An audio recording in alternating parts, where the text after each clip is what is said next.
자, 미국과 이란 간의 긴장감이 계속되고 있습니다. 물론 지금까지 보셨던 것처럼 미국 시장 반응은 아직은 좀 애매하다, 뭔가 확실한 게 없다라는 반응이 나타나고 있지만 그래도 중동과 미국 간의 그 긴장감을 좀 업데이트할 필요가 있어서요. 오늘 저희가 해외 선물 가이드를 하는 이분과 함께 이 중동 지역이 현재 정세는 어떻게 진행이 되고 있는지 좀 자세하게 살펴보도록 하겠습니다.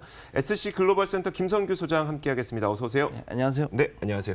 자, 오늘 좀 더 업데이트된 내용을 가져오셨죠? 예, 네. 조금 더 지금 진행 상황 좀 보고 네네. 그다음에 이제 현재 이란 쪽 반응하고 현재 이라크는 어떤지 정도 조금 체크해봤고요. 이라크요. 네. 네, 그때 일단 그렇게 해서 좀 보고 이제 말씀 좀 드리려고 합니다. 알겠습니다. 자, 그럼 먼저 첫 번째로 약간 조금은 복습해보는 차원에서 미국이 솔레이마니 사령관을 제거해야만 했던 이유가 뭘까요? 지난번에 이제 월요일에 세 가지를 말씀을 드렸듯이 네네. 일단은 김정은 같은 이런 다른 북 핵 개발을 하려고 그러는 다른 지도자에 사람들한테 대한 좀 메시지를 주는 게 첫 번째. 네. 그다음 두 번째가 이제 그 이란과의 추후에 있을 그 경제 제재 이후에 미국과의 협상력에 있어 가지고 좀 걸림돌이 될 만한 사람을 우선 제거하는 게 필요했고. 네네. 다음 세 번째가 뭐냐면 이 사람이 이제 지금 계속 그 다른 지역보다 특히 시아파들 민병대들하고 그 네. 관련된 그 조직들에 너무 많은 영향력을 가지고 있기 때문에 미국의 이익엔 더 이상 부합하지가 않아서 네. 그래서 결국은 제거가 됐다라는 게 제가 그랬죠. 일단 세 가지를 말씀을 드렸거든요.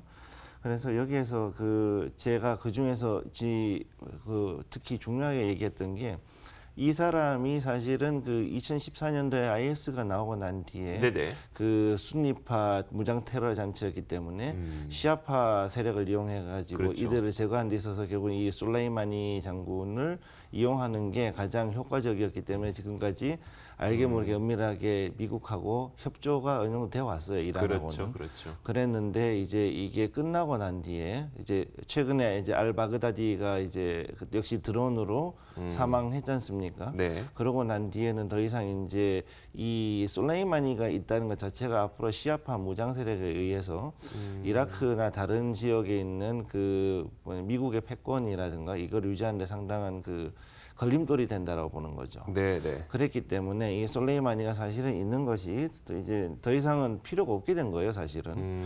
그래서 지금까지는 이익하고 그다음에 위험하고 했을 때는 미국 쪽엔 그래 이익이 많았기 때문에 지금까지는 있어 왔는데. 네. 근데 이제는 더 이상은 이제 있어봤자 미국에는 더 큰 도움이 되지 않는다고 판단이 결국은 제거를 한 거죠. 네네. 예. 알겠습니다. 기본적으로 이제 이런 식으로 생각을 하면 되죠. 미국은 딱히 순위파나 시아파 누구와 친하지 않다. 네, 그렇죠. 다만 순위파가 우리가 흔히 알고 있는 IS의 예. 이 대부분의 인물들이 이제 순위파이기 때문에 그렇죠. 순위파가 문제를 일으키면 시아파와 협력을 해서 순위파를 치는 거고 네. 시아파가 문제를 일으키면 순위파와 협력을 해서 치는 거고 그렇죠. 그런 식으로 계속 해왔던 건데 네. 지금까지는 IS, 그러니까 뭐 IS 해갖고 이제 그 이슬람 집단에 대해서 계속 문제가 터지고 테러가 발생을 하다 보니까 시아파와 손을 잡고 했었지만 네. 그런 것들이 좀 사그라지다 보니까 시아파 민병대의 영향력이 커지는 게 또 불편했던 거네요. 그게 어느 정도로 문제였냐면은 이라크 대통령 뽑는데도 슬레이마니가 얘 안 돼 그러면 안 될 정도로 좀 문제가 그 정도로 내정 간섭 수준이었거든요, 사실. 시아파 민병대의 그 예. 영향력이. 예. 네. 그랬기 때문에 그 정도로까지 위협적이게 되면 사실은 이건 좀 문제가 되잖아요. 네네. 그러다 보니까 어쩔 수 없이 저렇게 한 것도 있어요. 알겠습니다. 이번에 폭습을 예. 가했던 드론도 굉장히 좀 많은 관심을 받고 있더라고요. 예, 사실 이제 우리가 생각하는 그 일반적인 드론이라는 게 보통 멀티콥터라 그래서 뭐 프로펠러 4개 뭐 달리는 이런 거 생각하시는데 그게 아니고 네, 마트에서 파는 거. 예, 이런 거 말고 네. 지금 제가 요거는 이제 그 미 주방위군 자료에서 가져온 건데요. 요게 이제 현재 이제 현역으로 뛰고 있는 리퍼거든요. 네. 리퍼가 요게 이제 그 프레데터를 개조해서 그다음에 그 더 많은 폭장량, 쉽게 해서 폭탄을 더 많이 실을 수 있도록 만들어 놓은 그런 기종이 되겠습니다. 네네. 그래서 현재 이거를 가지고서 그 2007년도에 아프가니스탄에 처음 배치하고 나서 현재까지 운영을 많이 하고 있고요. 그다음에 요거보다 조금 다운그레이드 버전, 쉽게 얘기해서 기존에 있던 그 프레데터는 아니면 이제 우리가 알고 있는 글로벌 호크 있지 않습니까? 네네. 글로벌 호크를 개조해서 만든 그레이 이글이라는 게 있는데 그거는 이제 우리나라에도 지금 오산에가 그게 한 1개 중대 12대 정도가 지금 있어요, 사실. 네네. 그래서 지금 그 김정은이 사실 그것 때문에 되게 긴장을 많이 하고 있거든요, 사실은. 네네. 그런 부분은 좀 있고. 그리고 또 이제 이것들이 특히 이제 중요한 게 뭐냐면은 본토에서 직접 위성으로 중계해 가지고 이 드론을 조종하는 게 가능하거든요. 아, 미국 본토에서. 네. 그래서 이걸 위성 중계를 해 가지고 했기 때문에 특히 이런 그 중요 작전 같은 경우는 미국 본토에서 보통 위성 중계를 해서 했을 가능성이 높습니다. 네네. 이전에 한번 보셨듯이 그 누구냐 이전에 그 알카에다의 빈라덴을 네네. 사살할 때도 보면 위성 중계를 해가지고 사람들이 백악관에 앉아가지고 다 보고 그랬었잖아요. 그렇죠. 네. 그랬던 것처럼 이 드론도 역시 그렇게 위성 중계를 해가지고 그 현 실황을 보면서 작전하는 게 가능한 거죠. 네, 알겠습니다. 자, 일단 그 현재 상황을 살펴보면 우리가 이란과 미국과의 긴장감을 그래도 크다고 느낄 수밖에 없는 게 솔레이마니 사령관 자체가 굉장히 이라크나 이란 내에서도 좀 명망이 높은 인물로 알려져 있기 때문 아니겠습니까? 네, 그렇습니다. 솔레이마니 사령관이 이제 그 사살이 됐기 때문에 여기에 대한 장례식이 좀 진행이 되고 있고 현재 이란 상황은 어떻습니까? 현재 이란 상황을 지금 보면은 지금 굉장히 그 뭐라 그럴까 이게 프로파간다스럽게 간다라고 봐야 되거든요. 네네. 왜냐하면은 이 솔레이마니의 국장이라는 게 단순하게 이제 그냥 어떤 나라에서 되게 중요한 사람이 죽었다 그 이상의 의미 어떻게 보면 종교적인 의미까지 지금 부여를 할 수가 있는 게 네네. 왜냐하면 시아파 같은 경우에 자기들 교리에서 보면은 그 무함마드의 사위였던 이제 알리라는 그렇죠. 사람이 있잖아요. 네네. 알리가 한 번에 그 일가족이 몰살당했을 때 해가지고 그때를 이제 시아파 사람들이 기념하는 날이 있어요. 네네. 거의 그런 식으로 하죠. 거의 순교자로 자꾸 이제 나라에서는 몰아가는 분위기고 네네. 그렇기 때문에 여기 있는 국민들이 그거에 자꾸 이제 뭐라 그럴까 선동당해가지고 네네. 편승을 하다 보니까 그러면은 이제 사람들이 이렇게 쫙 몰려가고 그러다 보니 이제 뭐 거의 한 50명 정도 지금 뭐 압사하고 뭐 되게 그러니까요. 수백 명이 지금 뭐 다쳤다라는 얘기가 나올 정도가 되는데 네네.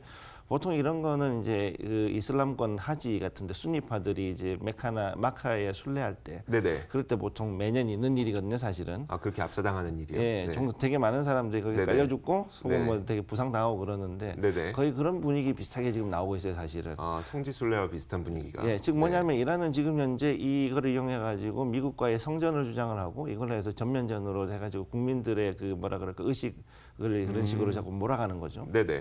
그렇기 때문에 이렇게 하면은 사실 긴장은 사실 고조가 된 건 사실이지만은 네. 지금까지 경제 제재를 이제 팔레비 왕조 쫓겨난 이래로 지금까지 계속 경제 제재를 받아왔고 네. 그다음에 작년 같은 경우 특히 이제 원유 판매까지 이제 제재를 받아왔기 때문에 그렇죠. 40년이 가까이 이제 그 제재를 받다 보니까 경제 상황이 되게 안 좋습니다. 네. 그리고 작년 같은 경우 이제 그 유가 보조금이 없어지고 오히려 세금이 늘어나니까 그것 때문에 또 내부에서도 시끄러웠지 않습니까? 네네. 그러다 보니까 이것 때문에 봤을 때는 사실은 실제로는 이란이 미국과의 했을 때 그렇게 크게 그 뭐라 그럴까 전면전을 치를 역량은 현재 없는 걸로 보이거든요. 내부 경제 사정이 좀 안 좋은 게 영향이 있는 거네요. 네, 굉장히 많이 네. 안 좋아요. 그래서 결국 뭐 할 수 있는 게 제한돼 있는 게 호르무즈 해협 쪽의 유조선 공격이라든가 아니면은 뭐 이제 사이버 전쟁도 들어갈 수 있겠죠. 네. 그리고 이제 그다음에 이제 또 하나가 뭐냐면은 테러인데 네. 시아파 테러리스트 쉽게 얘기해서 이제 무장단체 히즈볼라라든가 아니면 뭐 다른 그 시리아나 리바논에 있는 애들 네네. 그다음에 이라크에 있는 애들 이쪽에 혹은 얘들이 이제 곳곳에 퍼져가지고 네. 이제 다시 어떤 테러를 발생시킬 확률은 되게 높아진 거죠. 즉 이것 때문에 지정학적 리스크는 훨씬 더 높아졌다고 보시면 됩니다. 네. 예. 알겠습니다. 다만 이제 우리가 크게 걱정하는 것처럼 큰 전쟁은 좀 배제해도 될 것 같고 네. 국지적인 도발이 좀 우려된다. 국지적인 도발이 이제 상당히 많이 생길 거라는 거죠. 이전에 비해서. 네. 왜냐하면 이전에까지만 해도 사실 순위파 무장단체나 테러리스트들이 대다수였단 말이죠. 네네. 근데 그렇죠. 이제 곧 있으면은 이제 이 건으로 인해서 이번에는 시아파에서 무장단체나 테러리스트들이 많이 발생할 거기 때문에 네네. 그럼 이것도 이제 그 뒤에 역시 또 다른 그 지정학적 리스크를 부를 수 있다는 겁니다.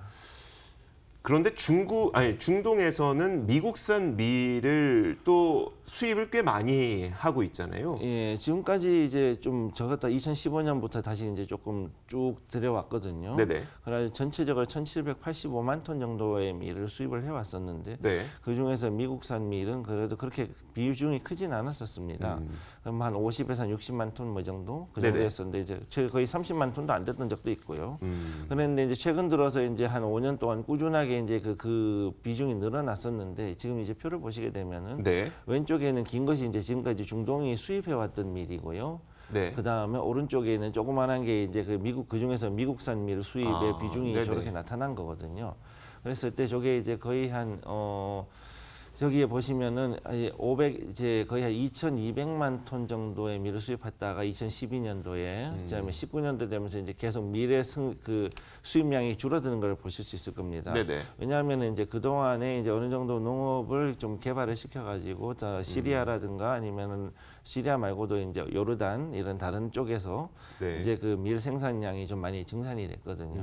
그래서 이제 그 수입이 자꾸 줄어들었는데 거기 대비해서 이제 미국이 이제 그래도 2015년부터 꾸준히 노력을 해가지고 자꾸 이제 비중을 높여왔던 거죠. 네네. 얼마 되진 않지만 어쨌든 그렇게 해서 늘려왔었는데 이제 이런 일이 벌어지면은 이 미국산 밀에 대해서 다시 보이콧 들어가고 농산물 보이콧 들어가고 네네. 그다음 오히려 러시아산의 그 농산물들을 더 많이 수입하게 되는 확률이 더 커집니다. 네네. 알겠습니다. 이런 것들은 이제 우리 상품 선물 시장에는 또 어떤 영향을 미치게 될지 지금부터 이야기를 나눠볼 텐데 네. 일단 유가는 좀 다시 하락을 하고 있더라고요. 그래서 네. 극단적이지는 않겠다라는 생각이 드는데 앞으로의 전망은 좀 어떻습니까? 사실 이제 지금 봤을 때 60에서 65불 대는 당분간 유지를 할 것 같아요. WTI 같은 경우는. 네네. 이제 브렌트유도 65불에서 70불 대를 유지는 하는데 가장 그 중요한 이슈는 뭐냐면 여기에서 추가적인 테러가 다시 어떻게 나오느냐 나오지 않느냐 가장 중요한 사안이거든요. 네네. 그렇겠죠. 그래서 현 상황에서 이제 어떤 극단주의자 즉 시아파 쪽에 있는 테러리스트들이 어떠한 그 테러를 벌였을 때 이런 네. 말미암아 특히 이제 원유와 관련된 거라든가 원유 터미널 쪽에 대한 공격이 됐을 경우에는 네네. 이제 작년에 그 사우디 쪽의 유전 공격 같은 것들이 네네. 다시 벌어질 수 있다는 얘기고요. 물론 거기에 대해서 어느 정도 대비는 해놨겠지만은 사실 이 부분이 이제 가장 큰 이슈가 될 거라고 보고 있습니다. 네. 그래서 지금 현재로는 그 브렌트유 같은 경우 이제 특히